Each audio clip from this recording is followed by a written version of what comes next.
Hola, ¿qué tal? Somos el equipo número 4 y vamos a exponer la importancia de los buques de servicio en el contexto del negocio marítimo y la gestión portuaria.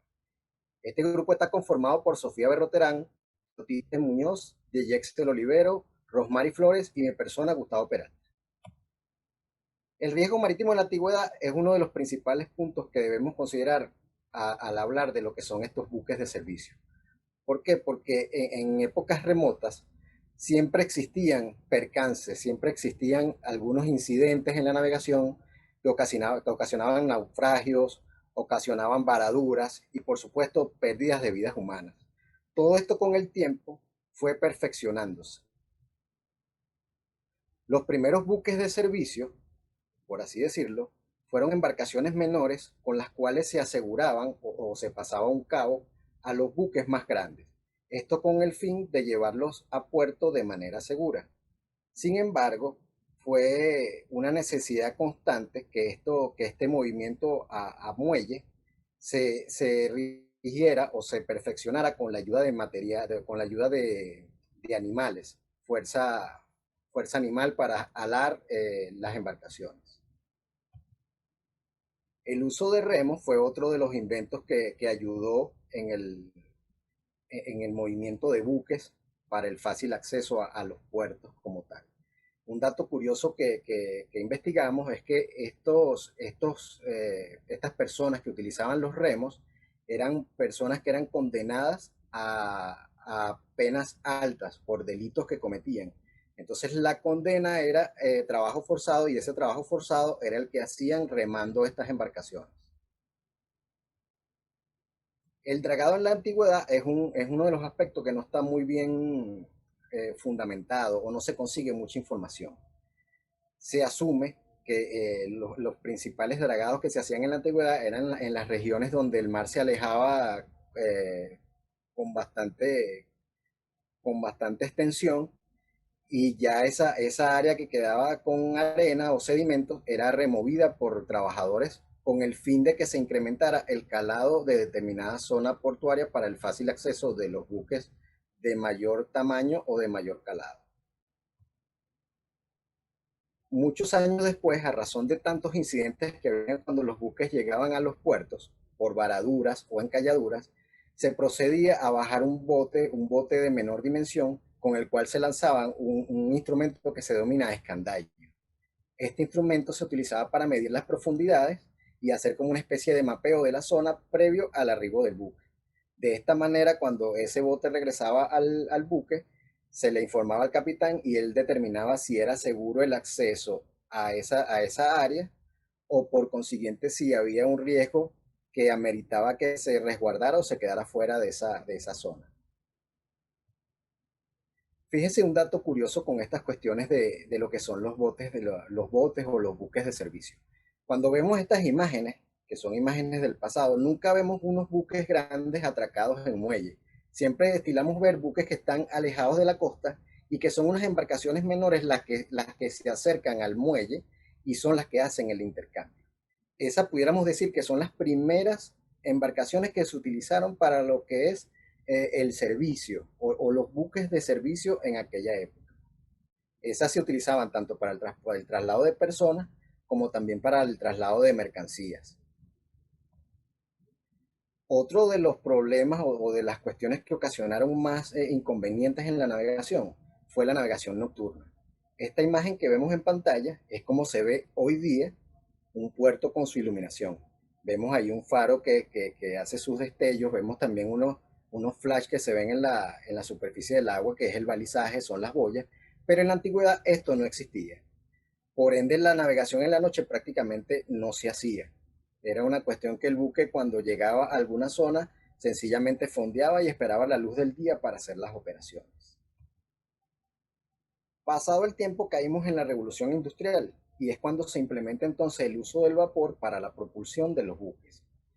¿Qué es lo que pasa con esta cuestión de la revolución industrial? Que los buques empiezan a mejorar, empiezan a desarrollarse, empiezan a expandirse, empiezan a ser de tamaños mayores y por consiguiente, a medida que van incrementando el tamaño, su maniobrabilidad se hace más torpe, esa pudiera ser la palabra, ¿Por qué? Porque el uso de su propio medio de propulsión con el timón no hacía o dificultaba determinadas maniobras en zonas restringidas.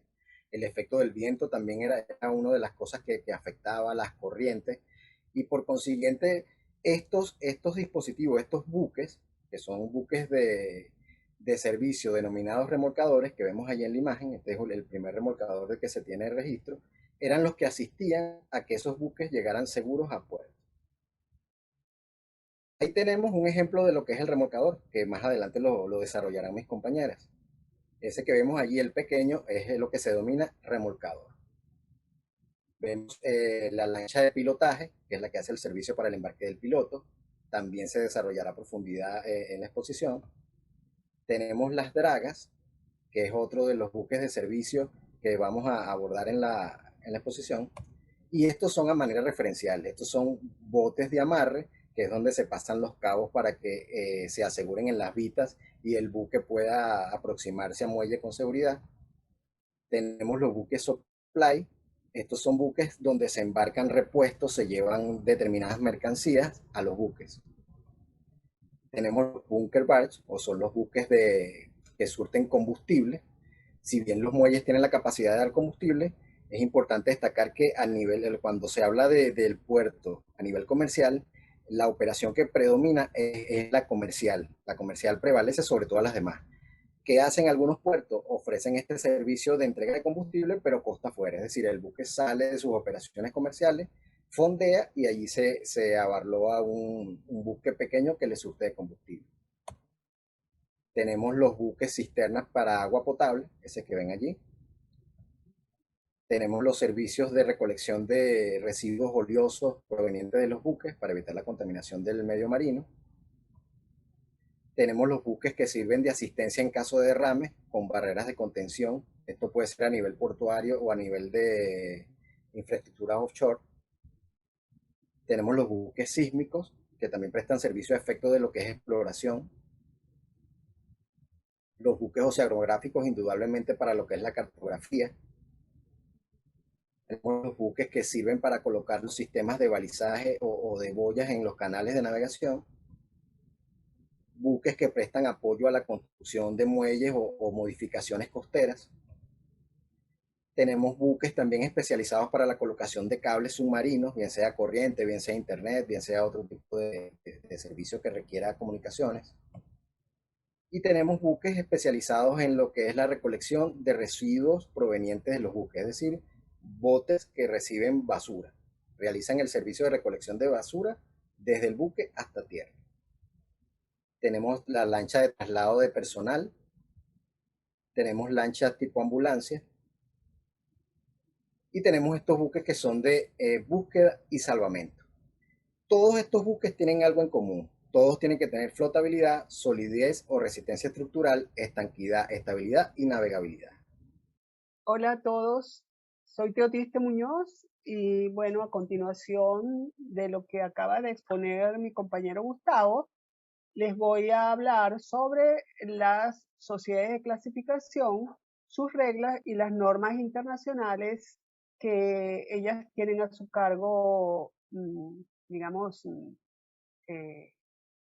ayudar en la certificación por parte de las empresas navieras o los armadores que tienen buques a su cargo. Las sociedades de clasificación la, son organizaciones no gubernamentales que están conformadas por grupos de profesionales sin fines de lucro, cuyo objetivo fundamental es preservar la seguridad de la vida humana en el mar, de las propiedades, sean buques o plataformas, así como también la protección del medio marino. Estas sociedades de clasificación surgieron en el siglo XVII y fueron desarrollándose progresivamente a través del siglo XVIII, XIX, hasta mediados del siglo XX que digamos que se desarrollaron al nivel que se conocen hoy en día. Para el momento de su inicio, el negocio marítimo para las aseguradoras era bastante difícil por cuanto no se disponía de una información confiable ya que no existían estadísticas de accidentes de los buques y tampoco se conocían las especificaciones de los diferentes buques que estas empresas aseguraban. Ya para 1764 se creó un conteo por parte de las principales corredores de seguros, que consistía en publicar listas que contenían especificaciones básicas de los barcos asegurados y además incluían especificaciones técnicas. Este fue el primer registro de buques del cual existan antecedentes que estén documentados. Posteriormente, las empresas aseguradoras en sociedad desarrollaron un libro verde, lo que llamaron un libro verde, el cual contenía datos de registro de, según las referencias consultadas, 15.000 buques para la utilización exclusiva de la información de estas sociedades aseguradoras.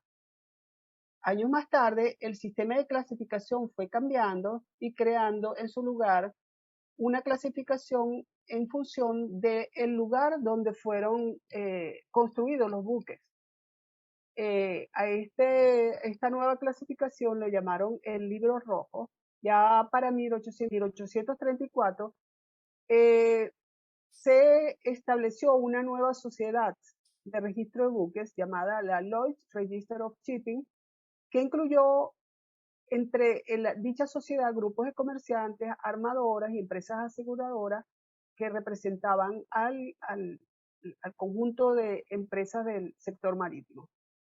Se desarrolló aquí una red de inspectores cuyo principal objetivo era generar un catálogo de buques que incluía una nueva clasificación. Por ejemplo, los buques clase A, que eran los que estaban en mejor estado de conservación, los clase E, aquellos que eran adecuados para el transporte de carga diferente a la carga seca, y la clase I para buques que realizaban viajes cortos dentro del continente europeo. Ya para el siglo XIX, entonces, la actividad clasificadora siguió desarrollándose y empezaron a establecerse criterios de cómo debería ser construido y mantenido un buque para ser óptimo en su estado de navegabilidad. Para este siglo hubo una época en que hubo demasiados accidentes y ya para 1821, con accidentes que provocaron la pérdida de más de 20.000 tripulantes, se creó por parte de dos empresas aseguradoras y un corredor lo que hoy se conoce como Bureau Veritas, cuya función fundamental era informar a las empresas aseguradoras sobre las cualidades y defectos que tenían los buques. Para 1968 se creó la Asociación Internacional de Sociedades de Clasificación, conocida por sus siglas IACS. Sus siglas en inglés IACS. Esto pretendía unificar los criterios de clasificación que eran utilizados por las diferentes sociedades de clasificación que existían en el mundo para esa época, así como también crear un mecanismo que facilitara la comunicación con el sector asegurador y mejorar las relaciones entre ambos sectores. Como ya dije anteriormente, se buscar una mayor uniformidad entre las reglas desarrolladas por sus miembros y definir un grupo representativo que pudiera además interactuar con los organismos internacionales que tenían normas o legislaciones de obligatorio cumplimiento por parte de las empresas navieras, por parte de los armadores, y de hecho esta sociedad internacional o Asociación Internacional de Sociedades de Clasificación hoy en día es un órgano consultivo de la Organización Marítima Internacional. Desde su creación, la IACS ha desarrollado más de 200 reglas unificadas que van en relación con muchos factores técnicos, como por ejemplo reglas para cómo hacer la carga y la descarga, reglas sobre especificaciones de los diferentes tipo de acero para construir los cascos de los buques, entre otras. Es importante tener claro que esta IACS, o Asociación Internacional de Sociedades de Clasificación, es una organización internacional que acoge a todas las sociedades de clasificación que se decidan cumplir con las reglas de la IACS, y esto les permitirá tener reconocimientos internacionales, mejorando así la participación en el sector marítimo, del negocio marítimo propiamente. Los miembros principales en todo el mundo de la IACS está constituida por 12 organizaciones que vemos en la lista. Algunos de los nombres no son conocidos, como la American Bureau of Shipping, Bureau Veritas, China Classification Society, y el resto de la lista que vemos representaciones de empresas de Rusia, de japonesa, un registro naval, etc. Y entre las normas internacionales que la IACS contribuye con su implementación y control están los convenios MARPOL y SOLAS. El convenio MARPOL, aprobado en el 73 con una modificación en el 78, es un texto donde se recogen diversas normas aplicables a los desechos generados por los buques como consecuencia de la actividad que llevan internamente, pues, y de la misma operatividad del buque.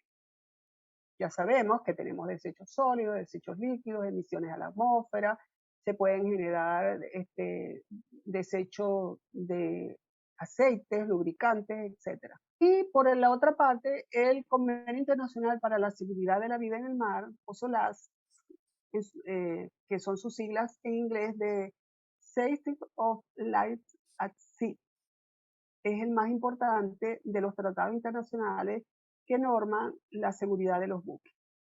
El objetivo fundamental de este convenio es especificar normas de equipamiento y explotación de buques para garantizar su seguridad, la de las personas embarcadas y la preservación del medio marino. Está constituido por dos partes. La parte A, que es de obligatorio cumplimiento, proporciona una reseña detallada de prescripciones de protección marítima y portuaria que los gobiernos contratantes del convenio, las autoridades portuarias y las compañías navieras han de observar de manera que se pueda cumplir con el código correspondiente. Y la parte B se refiere a especificaciones que deben reunir los buques tanques quimiqueros, y en este sentido deben cumplir con lo dispuesto en el Código Internacional para buques quimiqueros, que se conoce como Código CIQ. El Código Internacional de Gestión de Seguridad, llamado por su sigla, o bien en español o en inglés IGS o ISM, va a desarrollar todo lo que tiene que ver con la seguridad marítima, la preservación del medio marino y la seguridad cibernética, con el objeto de garantizar la seguridad de la vida en el mar, de que se eviten lesiones a las personas, a la vida a las lesiones personales y a sus vidas, como los daños, así como también los daños al ambiente, y como a los bienes, a la infraestructura propiamente dicha del buque. En Venezuela, las sociedades de clasificación están reconocidas en la Ley de Marítimas y Actividades Conexas, en el capítulo 12, que se refiere a las compañías navieras certificadoras, las de agenciamiento naviero, operadoras, agencias de carga, consolidadores de carga, de transporte multimodal y el corretaje marítimo.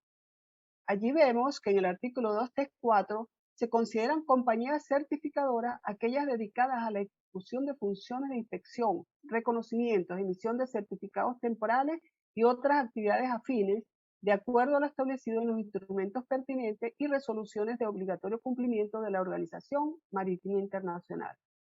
Asimismo, en este artículo, a continuación, el Estado venezolano, a través del Instituto Nacional de Espacios Acuáticos, se reserva el derecho de autorizar, bajo la figura de organizaciones reconocidas, a todas las compañías certificadoras para que actúen en nombre de la autoridad acuática en la ejecución de las funciones previstas en este artículo. Entonces, a ello es lo que se refiere en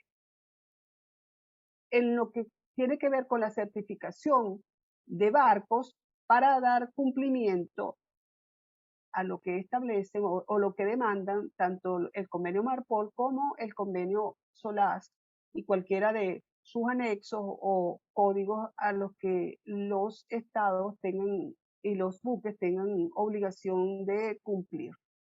De hecho, los buques deben llevar una serie de documentación permanentemente en sus viajes y dentro de eso están las certificaciones que otorga en este caso, sociedades certificadoras en Venezuela que han sido debidamente autorizados por el INEA, porque de lo contrario, en cualquier puerto donde lleguen pueden ser detenidos o deportados por no contar con estas autorizaciones o certificaciones, mejor dicho. Hola, mi nombre es Rosmarie Flores y en este momento les voy a hablar un poco acerca del pilotaje o practicaje, de cualquier forma se puede decir.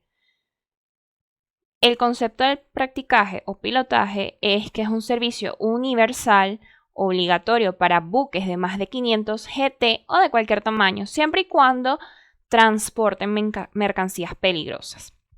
Está dirigido a garantizar la seguridad del puerto, de las instalaciones portuarias, del buque, del medio ambiente y por ende de la vida humana. Está catalogado como un servicio concesionado y fuertemente regulado su incidencia en la seguridad de la navegación. Hablemos un poco acerca de su naturaleza jurídica. Y en cuanto a los procedimientos operacionales de los prácticos, están descritos en la resolución de IMO A960. Quiere decir que es la resolución de la Organización Marítima Internacional número A960. En ella se indica que el practicaje eficaz depende de la eficiencia de las comunicaciones y de los intercambios de información entre el práctico, el capitán y el personal del puente, y también de la comprensión recíproca que haya entre los citados en cuanto a las funciones y los deberes de cada uno. Asimismo, el establecimiento de una coordinación eficaz ayudará a que la travesía, por supuesto, sea mucho más rápida y mucho más segura. Por ello, uno de los factores más importantes será tener claro el idioma que se debe usar. Además, los prácticos deberán estar familiarizados con las frases normalizadas de la Organización Marítima Internacional para las comunicaciones marítimas y las deberán emplear en las ocasiones apropiadas durante las radiocomunicaciones, así como para el intercambio verbal de lo que viene siendo la información en el puente del gobierno del buque. Esto va a permitir que el capitán y el oficial encargado de la Guardia de Navegación entender mejor lo que vienen siendo las comunicaciones y el propósito de las mismas. Vale destacar que las comunicaciones de a bordo entre el práctico y el personal de guardia en el puente se llevarán a cabo en inglés normalmente, o en un idioma distinto a este que sea común en todas las personas que intervienen en la maniobra. ¿Cuál es la regulación del practicaje en otros países de la región o su costumbre internacional también se podría decir? A nivel internacional, hoy en día, lo que viene siendo el esquema del tipo del practicaje se rige por los siguientes criterios básicos. Y es que el práctico ha sido anteriormente capitán de un buque y está obligado a informar de las deficiencias importantes que sean un peligro para la navegación de los barcos en los que se realiza su labor. En el supuesto de producirse una emergencia o accidente de los prácticos, pasan a depender de la autoridad competente. Estos profesionales del sector suelen tener limitada su responsabilidad civil. Por otro lado, los prácticos de cada puerto suelen ser profesionales autónomos. En algunos países pueden ser funcionarios. Ahora, también se agrupan localmente en una asociación o empresa única que lleva y explota el servicio en exclusividad de acuerdo con las condiciones que se hayan acordado localmente en el lugar. En resumen, de lo que se trata siempre en estos sistemas es de vincular al servicio de practicaje y a los prácticos con la seguridad de la navegación, sin olvidar, por supuesto, a la economía portuaria. ¿Cuál es la importancia del servicio de pilotaje en el negocio marítimo? El practicaje o pilotaje civil es un servicio universal y de obligatorio para buques de arqueo superior a 500 GT, como dije anteriormente, o para todos aquellos barcos que transporten también mercancías peligrosas. Cabe destacar que durante el servicio de practicaje corresponde al capitán del buque el mando y la dirección de las maniobras que se efectúen, y que el práctico lleva a cabo un asesoramiento da al capitán y a los oficiales que están dentro del buque. Adicionalmente, el servicio de practicaje debe entenderse como un eslabón fundamental en la cadena de seguridad y protección del entorno marítimo y de lo que viene siendo la seguridad del mismo. Por lo tanto, debe participar en todas aquellas decisiones que afecten tanto la seguridad y la explotación del puerto. Esto es lo que coadyuva al negocio marítimo en sí. ¿Cuál es la figura del pilotaje en el contrato de fletamento? En primer lugar, hay que admitir la existencia de una figura contractual, pues su tradicional prestación como servicio público obligatorio de seguridad marítima con tarifas autorizadas por la administración ha conducido a alguna doctrina a negarle lo que viene siendo el vínculo contractual, hurtándole su naturaleza de pacto mercantil a favor de un tratamiento jurídico administrativo de la materia. Lo que hace que la trascendencia de la conceptuación legal del contrato de practicaje repercute, como es obvio, en su régimen de responsabilidad. Se puede definir como el contrato de practicaje como aquel en virtud del cual el práctico, mediante una retribución que percibe del naviero, se compromete a amarrar o desamarrar un buque o a conducirlo dentro o fuera de un puerto determinado. También está descrito de otra manera, como es que el contrato de practicaje es un contrato auxiliar de los contratos de fletamento y transporte en el que el capitán, en nombre del naviero, contrata los servicios de un práctico como asesor técnico en la indicación de maniobras o rumbos, que recibe en contraprestación una determinada remuneración. ¿Qué tal? Quien les habla, Sofía Berroterán. Pues vamos a conversar un poco sobre el servicio de remolque portuario, y para ello debemos remontarnos a los antecedentes históricos de este servicio, ¿no? Fíjense, el remolque tiene sus inicios en los tiempos cuando existían las embarcaciones de vela, donde el remolcador era una embarcación pequeña de madera que con remos asistía al velero, pues este último presentaba dificultades para llegar al puerto, ya sea por condiciones meteorológicas adversas o por encontrarse en zonas de abrigo o de difícil acceso. En un principio eran embarcaciones que eran de vela también, al igual que las embarcaciones del buque que estaba siendo remolcado, y conforme fue avanzando la tecnología, fue sucediendo lo que es la modernización y la revolución industrial, pasaron a convertirse en buques a vapor.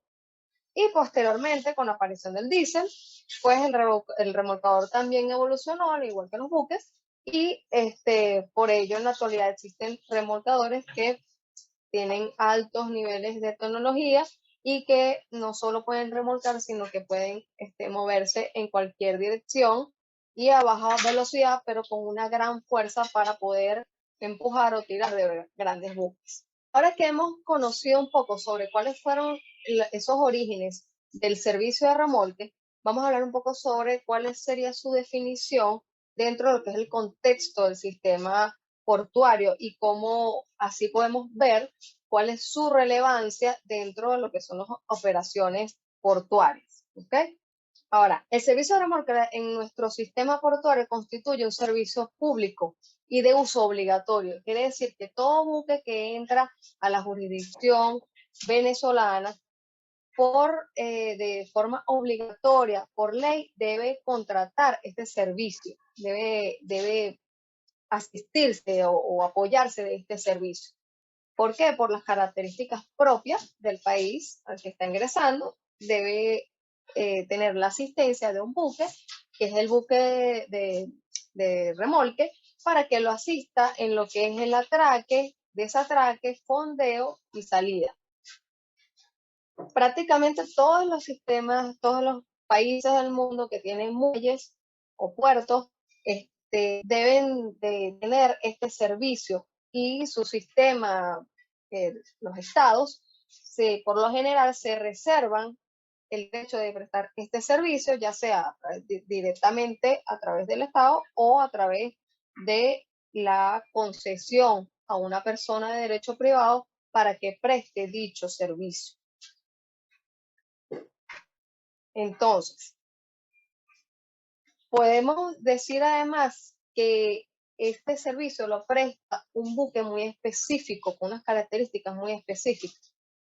¿Por qué? Porque el buque remolcador debe tener las características de tener una maniobrabilidad, debe tener una relación tamaño y potencia, es decir, que por lo general es una embarcación más pequeña, pero con mucha potencia para poder alar al buque que va a ser remolcado o al objeto que va a ser remolcado. Y además debe tener una estabilidad que le permita, pues, no desbalancearse, porque que permita mantener el control durante esas operaciones. Además de eso, tiene otras características como el bollard pull, visibilidad y distribución del puente y dimensionamiento. Ahora, ya una vez que hemos hablado un poco de los antecedentes, cuál es el concepto como un servicio público, vamos a hablar un poco de las funciones que tiene el remolcador. El remolcador tiene básicamente estas funciones principales, que es primeramente ayudar a los buques a amarrar, a transportar, ya sea el mismo buque o otros objetos flotantes. Puede tener como función también en un momento determinado a prevenir la contaminación ambiental, y de hecho hay buques remolcadores especiales para eso. Puede incluso también cumplir la función de salvamento y auxilio a náufragos. Y por supuesto también ellos intervienen en lo que es la lucha contra incendios. También intervienen en el transporte y colocación de anclas o instalaciones offshore. Y también están presentes en el posicionamiento y mantenimiento de las boyas. Ahora, una vez dicho esto, vamos a entrar en lo que es la parte de la clasificación. Fíjense, el servicio de remolque pueden clasificarse de acuerdo a distintos criterios. Y en ese sentido, podemos clasificar a los buques remolcadores según su tipo de propulsión, entre los cuales destacan lo que es según la proa, está el Voith-Schneider y el azimutal. Y de acuerdo a si es de tractor, puede ser convencional o azimutal. También tenemos el que es empujador o el mixto. Luego tenemos según las funciones o zonas donde operan. Y en este sentido tenemos los remolcadores de puerto, que son los que se encargan de asistir a los buques en la entrada y salida, ayudándoles a maniobrar. Y normalmente son buques que están diseñados especialmente para el puerto donde operan. Luego tenemos los remolcadores de puerto de altura, en cuya función es más amplia porque asisten a buques de mayor envergadura y además apoyan en el amarre de supertanques a monoboyas y otro tipo de funciones.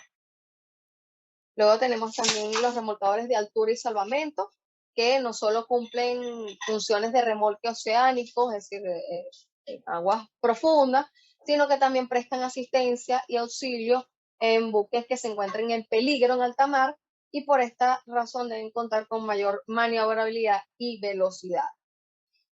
Incluso este tipo de buques pueden tener un pequeño hospital interno para atender a los heridos, sistema de izaje mecánico y una zona de despegue de helicóptero para poder tener una evacuación de emergencia. Ahora, ¿cuál es la importancia de los remolcadores? Básicamente la importancia radica en que los remolcadores ayudan a salvaguardar la seguridad de la tripulación, del buque, la carga el puerto, es decir, la infraestructura del puerto y el medio marino. Esa es la principal importancia que tiene en los remolcadores. Ahora, ¿dónde se encuentra regulado nuestro ordenamiento jurídico? Tenemos la Ley de Marinas y Actividades Conexas, del año 2014, que en su artículo 217 lo establece como un servicio público y obligatorio, donde el remolcador asiste al buque en sus maniobras. Además de ello, podemos comentar que entre las características principales del servicio, que es un servicio público, es un servicio obligatorio y que además debe estar disponible las 24 horas del día. Es un servicio que conlleva el pago de una tarifa establecida por la autoridad portuaria. Y este servicio lo presta ya sea directamente la autoridad acuática o puede ser a través de un concesionario, es decir, una persona de derecho privado a la cual se le otorga una concesión para prestar ese servicio.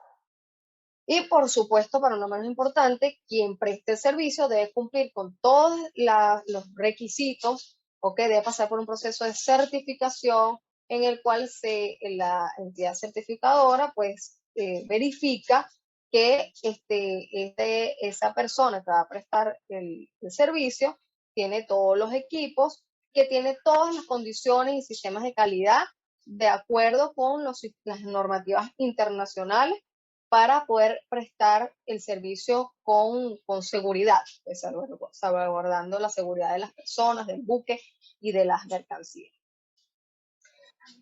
Ahora, es importante decir que cuando se presta el servicio a través de una concesión, pues debe haber un proceso, debe pasar previamente por un proceso para que se le otorgue dicha concesión y pues cumplir con los requisitos de ley.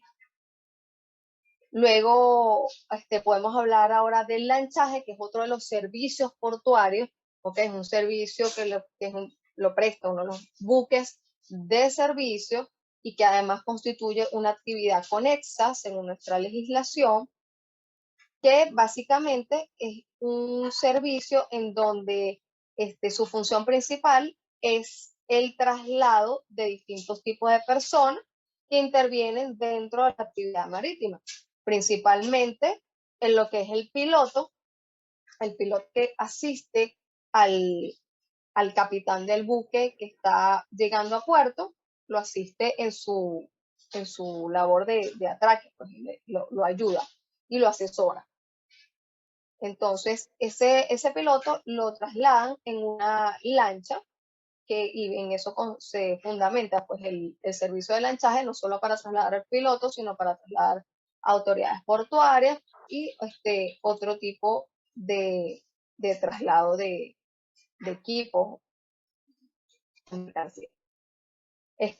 Esta figura está contemplada también en la Ley de Espacios Acuáticos del 2014, en su artículo 103, y también constituye un servicio público, es decir, lo presta ya sea directamente por la autoridad acuática o a través de una persona jurídica a la cual se le otorgue una concesión. De la misma manera, también está contemplado en la Ley de Marinas y Actividades Conexas en sus artículos 222 y siguientes. Y, por supuesto, para concluir lo que es este punto y tener un poco más de contexto sobre este servicio, podemos decir que es un servicio que se le presta al buque para trasladar al piloto, autoridades desde tierra y viceversa. Este es un servicio que debe estar disponible las 24 horas del día, todos los días del año, en los puertos que funcionen de forma continua. Y como ya mencioné anteriormente, lo puede prestar ya sea directamente autoridad acuática o a través de una concesión, que es la forma más común en que se da este servicio. Al igual que el servicio de remolque, debe cumplir con un proceso de certificación para asegurarse que todas sus operaciones se van a realizar de acuerdo con los sistemas de calidad, en cumplimiento con las normas internacionales sobre el tema. Ahora, ¿qué tienen en común con los otros servicios que tienen que ver con el remolque, pilotaje y lanchaje? Bueno, estos tres servicios se prestan, ¿verdad? Y el buque que va a recibir ese servicio debe cancelar una tarifa. No es como que se realiza un contrato privado donde ellos pactan el precio, no, sino que la autoridad acuática establece unas tarifas, ¿ok? De acuerdo a distintos criterios, que el buque debe cancelar antes, previamente, ¿ok? Valga la redundancia, debe cancelarlo, y esas tarifas tienen una particularidad, es que cuando se trata de buques registrados en el registro naval venezolano, cuentan con un descuento del 50%, y también se le puede aplicar ese descuento a buques extranjeros siempre y cuando tengan, se aplique el principio de reciprocidad. El principio de reciprocidad, que quiere decir que el otro país de donde es ese buque extranjero también aplique ese mismo descuento. De más está decir que en el año 2020 salió una resolución en donde se establece la obligatoriedad de que estas tarifas, ¿verdad?, deben cancelarse en petro, lo cual ha generado una serie de complejidades a la hora de hacer efectivo este pago, ya que debido a las sanciones establecidas por el gobierno norteamericano, pues los buques no están de acuerdo, no están prestos a pagar estas tarifas de esta forma, porque puede acarrearle una eventual sanción por parte del gobierno norteamericano y pues obviamente ocasionándole perjuicio económico importante al no poder realizar transacciones en moneda estadounidense. Entonces, dicho esto, hemos concluido con lo que es la exposición en cuanto a lo que es el servicio de remolque portuario y el servicio de lancha. Hola, mi nombre es Dejecel Oliveros. Continuamos con el mantenimiento de los espacios acuáticos adyacentes a las zonas primarias. Luego de consultar las diferentes bibliografías, pudimos construir un concepto de lo que es este mantenimiento, y no son más que los trabajos preventivos y correctivos que se ejecutan con el objetivo de conservar en condiciones eficientes y seguras los espacios acuáticos adyacentes a las zonas primarias del puerto, como también la señalización que delimita. Con respecto a este mantenimiento, el artículo 68 de la Ley de Marinas y Actividades Conexas define el servicio de canalización, aquellas acciones de diagnóstico, estudio, análisis, diseño y ejecución de obras que permitan transformar parajes restringidos a la navegación acuática en vías navegables. A su vez, se entiende por mantenimiento de las vías navegables aquellas acciones de dragado y de preservación de los sistemas de señalización que tiene como finalidad el garantizar la accesibilidad permanente y segura de dichas vías. Una vez ya hemos definido qué es el mantenimiento, pasamos a la definición del canal de acceso, que es una de estas zonas primarias que hablamos al principio. El canal de acceso, como su nombre bien lo define, es la vía que va a permitir que los buques accedan o ingresen al puerto.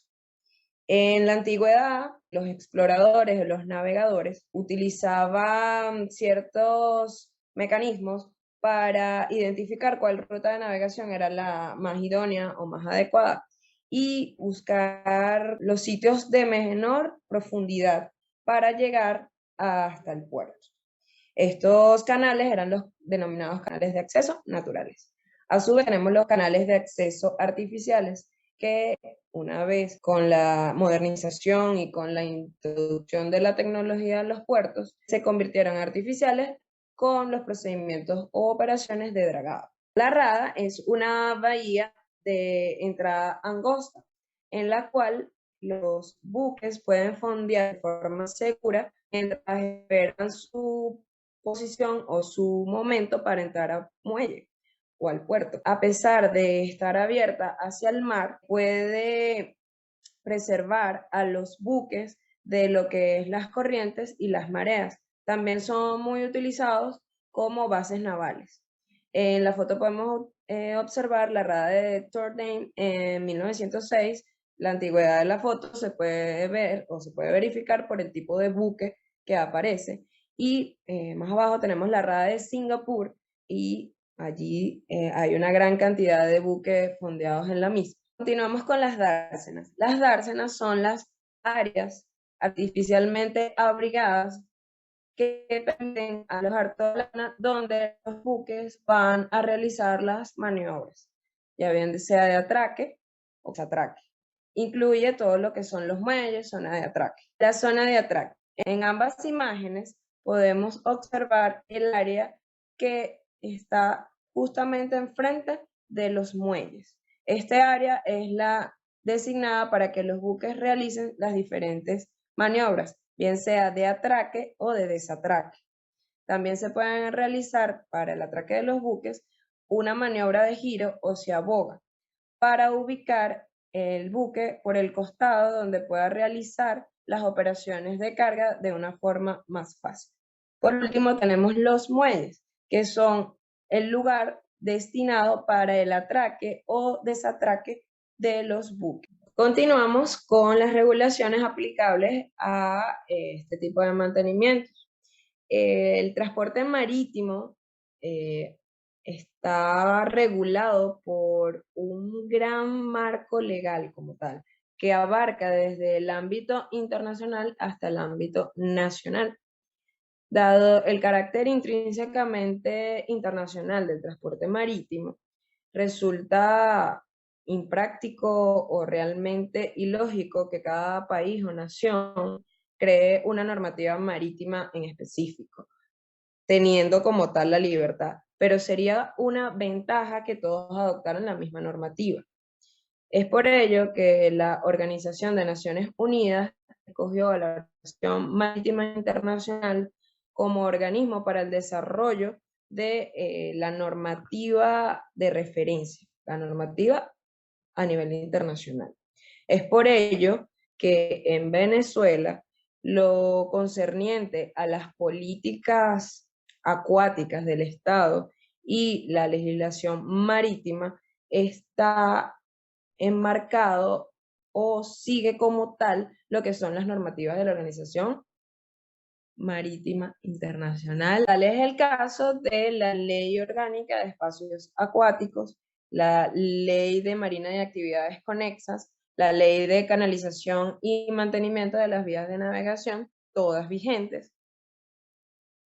En cuanto a la Ley Orgánica de Espacios Acuáticos, ella en su artículo 74 menciona que el Instituto Nacional de los Espacios Acuáticos será el encargado de coadyuvar con los órganos competentes en la señalización, cartografía náutica, hidrografía, meteorología, oceanografía, canalización y mantenimiento de las vías navegables en ejercicio de la administración acuática. Entre estos organismos podemos mencionar el Instituto Nacional de Canalizaciones, la Oficina Coordinadora de Hidrografía y Navegación de Venezuela, que es la OCHINA, un ente adscrito al Ministerio del Poder Popular para la Defensa. También el Servicio de Hidrografía y Navegación de la Comandancia General de la Armada y el Ministerio para el Poder Popular de Ecosocialismo y Agua. Como bien lo mencionamos al principio, el dragado forma parte como tal de este mantenimiento, del mantenimiento realizado a los espacios acuáticos circundantes al puerto como tal o que se encuentran dentro del puerto. El dragado es una operación mediante la cual se aumenta y se conserva el calado de las zonas navegables de un puerto fluvial, lacustre o marítimo, a manera de facilitar el tráfico marítimo. El mismo se realiza a través de la remoción de rocas y sedimentos que luego son llevados a un sitio de vertimiento. Para este tipo de actividad se puede utilizar lo que son los denominados prácticos, que lo mencionábamos anteriormente, o piloto oficial, para ayudar a dirigir como tal la navegación.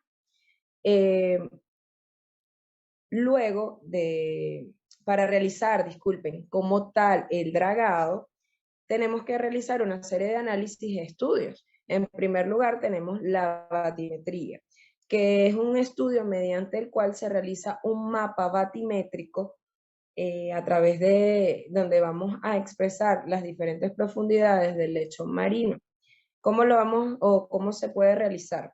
A través de la utilización de un sonar o una ecosonda, que es un dispositivo que emite una señal que desciende hasta el lecho marino y dicha señal rebota y vuelve al dispositivo. El tiempo que tarde en devolver la señal será lo que nos indique la profundidad. Antes no se contaba con el sistema de posicionamiento global o GPS. Ahora sí, en la embarcación donde se realiza el dragado se cuenta con este sistema y se puede precisar la posición exacta donde se encuentre el buque en cuestión. Luego de la batimetría, que aparte nos aporta también como tal lo que son las características topográficas del lecho marítimo, vienen los estudios geotécnicos y geológicos, como la hidrografía. ¿Para qué sirven estos estudios?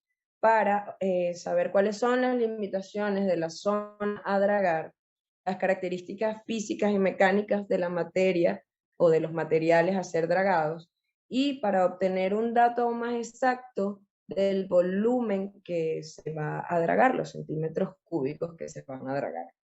Posterior a estos estudios geotécnicos y geológicos, tenemos los estudios de las condiciones medioambientales. Estos nos van a permitir definir la operación del dragado de manera adecuada y amigable con el medio ambiente, tratando de reducir como tal el impacto.